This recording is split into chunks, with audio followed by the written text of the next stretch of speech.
Alright, so this is Bryce for Stoxpoker.com, and what I'm doing here today is I'm redoing one of the very first classroom videos I did. And this is the heads up limit hold'em starting hands video. And the reason I'm redoing this is I had made a couple errors in filtering out hands in the original video. And there's also some stuff I wanted to add as well, so I thought I would just kind of get that cleaned up. And the conclusions in the video will be more or less the same. But again, I thought I would just sort of clean up those mistakes and go ahead and add a few things as well.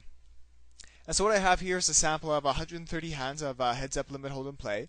And to kind of get an idea of what sort of a size of a sample that is it's effectively a bit of a larger sample than you would with those many hands in 6-max play, because you play quite a few more hands per 100. So it's probably more like a sample of 300,000 hands, so a fairly large sample.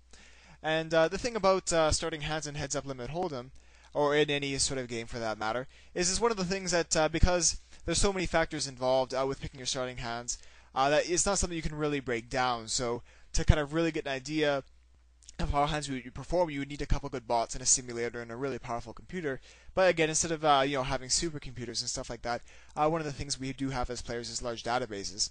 And so what I again have here is a fairly large sample of hands, and hopefully this is going to give us a good starting point for picking out what sorts of hands can and can't be played in heads up limit hold'em. And then in some of the later videos I kind of go on to I'll expand on this a bit and use it for some of the other videos as well, for 6-max blind play and blind play in other games, just to kind of as again a starting point to figure some things out and look at the implications of adding more players. Maybe you're raising from the small blind in a 6-max game and you're out of position instead, and we'll just expand on that and use this kind of as again some sort of fundamental data.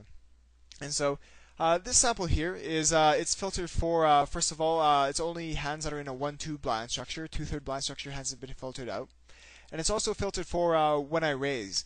So while the expectation here of 1.4 big bets per hand is fairly high, that's also, it's not including the hands that I fold. And the hands that I do fold, I'll lose 0.25 big bets. And so one thing that's important to remember as we go through and look at the sample of hands is that a number of these hands are going to be showing a losing expectation, but anything that's showing a loss of less than 0.25 is actually showing a gain, because you're losing less than what you would lose by just folding the blinds. And so what I'm going to go ahead and do here is just start scrolling down through the hands, and what you'll see is that most of the hands are doing very, very well. And certainly some hands will, like this King 3 off here, will be showing a loss of larger than 0.25. But one thing to remember is that again, this is, even though it's a large sample, it's not a huge sample in the sense of what you would need to have these numbers really converge. And so what you would look at would be the similar hands. And so